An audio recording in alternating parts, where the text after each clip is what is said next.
तो गाइस कैसे हैं आप सब लोग। एसओएस की एपिसोड 50 के साथ हाजिर हो। तो लास्ट एपिसोड के एंड पे हमने देखा था कि महावीर जियोनो जो होता है वहां पर उसके सामने गोस्ट हैंड डीमन होता है और वो उसके हाथ काट देता है, यानी उसकी उंगलियां काट देता है। तो जब वहां पर उसकी उंगलियां काटता है तो उसी के साथ ही वो बहुत सा हैरान हो जाता है कि ये अचानक से क्या हो गया, इस लड़के ने ये कैसे कर दिया। तो महावीर जियोनो से कहता है कि बेवकूफ कहीं कि तुम्हें तो यहाँ पर मारना बहुत ज्यादा आसान है। जबकि इसी के साथ ही ब्लेड मास्टर जो होता है उसे कहता है कि मुझे लगता है कि तुम्हें यहाँ पर रुक जाना चाहिए, इसके ऊपर अटैक करने के लिए आगे मत बढ़ना, ये तो एक हाईएस्ट लेवल का मास्टर लगता है। तो गोस्ट हैंड उसे कहता है कि हाँ मुझे पता है। फिर साथ ही वो कहता है कि लड़के यार तुम हो क्या। तो महावीर जियोनो से कहता है क्या इस बात से कोई फर्क पड़ेगा कि मैं कौन हूँ, या फिर अगर मैं तुम्हें बता दूं कि मैं कौन हूँ तो इस बात से कोई फर्क पड़ने वाला है। मुझे यहाँ पर तलवारबाजी के बारे में कोई फर्क नहीं पड़ता, यानी कि मुझे तलवारबाजी से कोई फर्क नहीं पड़ता, मुझे मार्शल आर्ट से कोई फर्क नहीं पड़ता, लेकिन मैं यहाँ पर दूसरों के अफेयर्स में टांग भी नहीं अड़ाता। लेकिन जब मेरा मूड खराब होता है तो उस वक्त मुझे बहुत ज्यादा गुस्सा आता है। स्पेशली इस वक्त मुझे बहुत ज्यादा गुस्सा आ रहा है। तुम्हारे जैसे कमीने लोग जो कि लोगों की जान की वैल्यू नहीं करते, उन लोगों के लिए मुझे यहाँ पर बहुत ज्यादा गुस्सा आ रहा है और मुझे अपना गुस्सा उतारना है। और तुम लोग बिल्कुल परफेक्ट गुस्सा उतारने के लिए डमीज हो।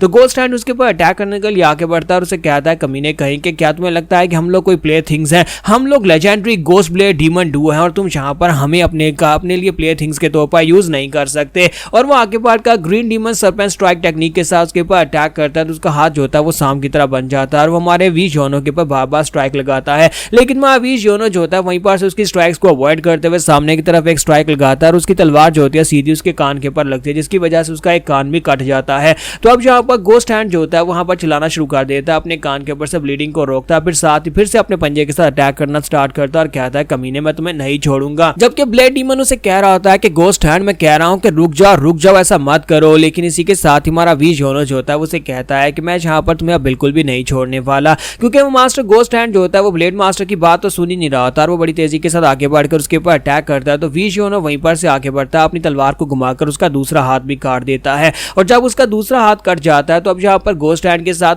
के पास तो अटैक करने के लिए कुछ बचा ही नहीं। और जब वहां पर चिल्ला रहा होता है तो वी जियोनो ऊपर की तरफ जंप करता है और उसे कहता है कि तुम लोग यहाँ पर इंसान कहलाने के तो लायक बिल्कुल भी नहीं हो, क्योंकि तुम लोग वाकई में डीमंस। और वहीं पर ऊपर से जंप करते हुए वो नीचे की तरफ एक स्ट्राइक लगाता है, जहां पर गोस्ट हैंड जो होता है वो उस घुटनों के बल वहां पर नीचे खड़ा होता है। तो उसी के साथ उसके दोनों टांगों के ऊपर वहां पर तलवार के स्लैश लगती है, जिसकी वजह से उसकी दोनों टांगे भी कट जाती हैं। तो घुटनों के ऊपर उसकी टांगे कट जाती है, जिसकी वजह से वो ग्राउंड के ऊपर गिर जाता है। तो वी जियोनो से कहता है कि मुझे लगता है कि तुम्हें ये वाली मौत बिल्कुल तुम डिजर्व करते हो, क्योंकि तुम एक बहुत ही घटिया इंसान हो। इसी वजह से तुम्हारे जैसे लोग जो कि दूसरे लोगों को मजे के लिए मारते हैं उनके लिए ये वाली मौत बिल्कुल परफेक्ट है। तो गोस्ट हैंड जो होता है वो एक्सेसिव ब्लीडिंग की वजह से वहां पर उसे कहता है कमीने कहीं के, और वहीं पर मर जाता है। गोस्ट हैंड के मरने के बाद अब यहाँ पर ब्लेड डीमन की बारी होती है। तो ब्लेड डीमन पीछे खड़ा होता है और हमारा वी जियोनो उसकी तरफ घूमकर देखता है। तो वो वहां पर कहता है कि तुमने ये क्या कर दिया, तुमने गोस्ट डीमन को मार डाला है। तो वी जियोनो से कहता है क्या तुम यहाँ पर अपने दोस्त के लिए सैड हो रहे हो? अगर तुम यहाँ पर उसके लिए सैड हो रहे हो तो होने की जरूरत नहीं है, क्योंकि तुम भी यहाँ पर उसी की तरह मरने वाले हो।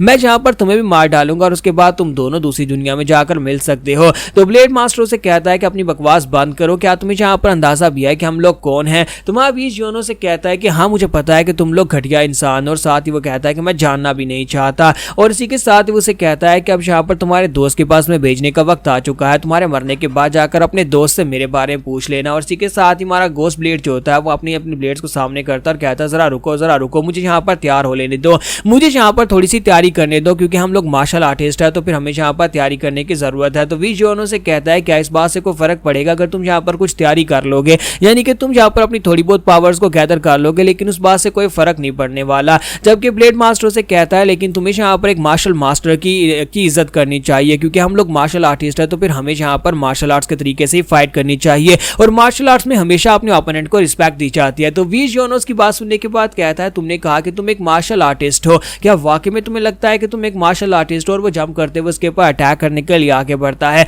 तो ब्लेड डीमन अपने ब्लेड को सामने करते हुए उसके अटैक को वहां पर ब्लॉक करता है, फिर साथ ही अपने ब्लेड को घुमाकर वी जियोनो के ऊपर अटैक करता है। लेकिन वी जियोनो जो होता है बार बार अपनी तलवार को सामने करते हुए उसके अटैक्स को ब्लॉक किए जा रहा होता है, और इसी के साथ ही उसके हाथ से एक ब्लेड भी गिर जाता है और वो दूसरे ब्लेड के साथ वी जियोनो के ऊपर अटैक करता है। तो वी जियोनो उसके दूसरे हाथ के अटैक को भी ब्लॉक कर लेता है, जबकि ब्लेड डीमन फिर से अपने ब्लेड को उठाकर अब अपने दूसरे हाथ के साथ अटैक करना शुरू कर देता है। दोनों वहां पर बार बार एक दूसरे के बहुत सारी स्ट्राइक्स लगाते हैं। इतनी सारी स्ट्राइक्स लगने के बाद भी यहाँ पर अभी तक फिलहाल के लिए दोनों को कोई कट नहीं लगा होता। तो वी जियोनो से कहता है कि साथ साथ वो बात भी कर रहा होता है और उसे कहता है तुम अपने आप को एक मार्शल आर्टिस्ट कहते हो, लेकिन क्या तुम्हें वाकई में लगता है कि तुम्हारे जैसे घटिया लोग अपने आप को मार्शल आर्टिस्ट कहने के लायक है? जो लोग यहाँ पर सिर्फ मजे के लिए आम इंसानों को मार डालते हैं। तो ब्लेड डीमन जो होता है वहीं पर से गुस्सा हो जाता है और उसे कहता है कि अपनी बकवास बंद करो, फाइट के ऊपर कॉन्सेंट्रेट करो। जबकि वी जियोनो वहीं पर से उसे किक मारता है और उसे पीछे की तरफ गिरा देता है और उसे कहता है कि एक बेस्ट मार्शल आर्टिस्ट वो होता है जो दूसरे लोगों के लिए अपने ब्लेड को उठाए और दूसरे लोगों की रक्षा करे। और इसी के साथ ही फाइट थोड़ी सी और आगे बढ़ती है। तो हमारा जो गोस्ट डीमन होता है वो सोच रहा होता है कि ये लड़का यहाँ पर फाइट करते वक्त बात कैसे कर सकता है।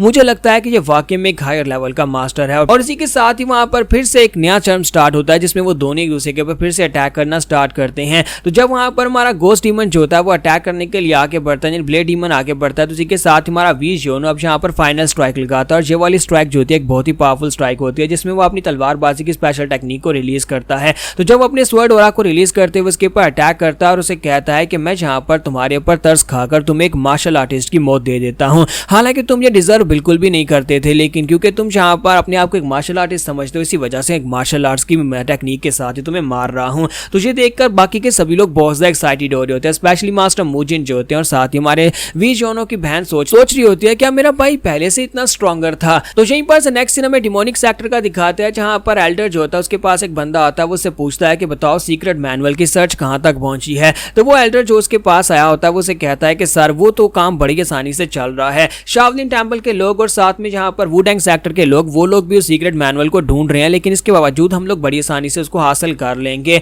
तो एल्डर उसे कहता है कि बस कोशिश करना कि जो सबसे ज्यादा स्ट्रॉन्गेस्ट है यानी कि डिमोनिक सेक्टर हमारे हाथ में वो सीक्रेट मैनुअल लगना चाहिए। तो इसी के साथ ही एल्डर उसे कहता है कि सर मुझे कहना तो नहीं चाहिए, लेकिन मुझे यहाँ पर आपने एक काम दिया था और मैंने उसको इन्वेस्टिगेट किया है। वो लड़का जिसने पहले भी यहाँ पर सेकंड और थर्ड यंग मास्टर के काम में टांग अड़ाई थी, वो लड़का उसकी आइडेंटिफिकेशन हो चुकी है। वो वी क्लैन का सेकंड सन है, वी सानो का छोटा भाई है। तो इसी के साथ ही वो उसे कहता है कि वो लड़का जो है वो एक काफी ज्यादा कमाल का मास्टर है, लेकिन उसके बारे में कहा जाता है कि वो एक बहुत ही लेजी इंसान है। तो एल्डर उसे कहते हैं कि एक लेजी इंसान ने यहाँ पर हमारे सेकंड और थर्ड यंग मास्टर के प्लान्स को फेल कर दिया, क्या तुम ये कहना चाहते हो। तो एल्डर उसे कहता है जी सर ऐसी बात है। वो हालांकि वो एक बहुत ही लेजी इंसान है, लेकिन मुझे लगता है कि वो एक पैटर्न को फॉलो कर रहा है। अभी तक जहां पर भी हम लोग अपने प्लान्स बना रहे हैं और जहां जहां पर भी वो सीक्रेट मैनुअल को हम लोग ढूंढने के लिए जा रहे हैं, वहीं पर रास्ते में वो लड़का हमारे सामने आ जाता है। और अभी भी सीक्रेट मैनुअल इस वक्त जिस जगह के ऊपर है वो लड़का उसी जगह के ऊपर प्रेजेंट है। तो एल्डर उसकी बात सुनने के बाद कहते हैं कि क्या वाकई में जहां पर ऐसा हो रहा है, मुझे लगता है कि वी फैमिली का सेकंड सन जहां पर बीच में अपनी टांग अड़ा रहा है। पहले कभी उसका बाप यहां पर हमारे डिमोनिक सेक्टर के खिलाफ था और हमारे बहुत सारे लोगों की उसने जान ली थी, और अब उसका बेटा यहां पर आ गया है। फिर साथ ही एल्डर उससे पूछता है कि फादर के बारे में क्या। तो उसका साथी उसे बताता है कि सर आपके फादर इस वक्त गार्डन में और अपने फ्लावर्स को देख रहे हैं। मुझे लगता है कि वो अपने मन को शांत करने की कोशिश कर रहे हैं। तो एल्डर उसे कहता है मुझे लगता है कि शायद वो ब्रेक थ्रू करने वाले हैं। फिर साथ ही वो सोच रहा होता है कि इस कमीने वी जियोनो का क्या करें। अगर वो वाकई में यहाँ पर एक लेजी ऐसा इंसान है तो फिर हमारे रास्ते में क्यों आ रहा है। अगर यहाँ पर उसने हमारे ग्रैंड प्लान को फेल करने की कोशिश की तो फिर यहाँ पर उसके साथ बहुत ही बुरा होगा। तो यहाँ पर हमारी एपिसोड 50 का एंड होगा और नेक्स्ट एपिसोड में देखेंगे क्या डिमोनिक सेक्टर के लोग अब यहाँ पर खुलेआम वी जियोनो के खिलाफ आने वाले हैं या नहीं।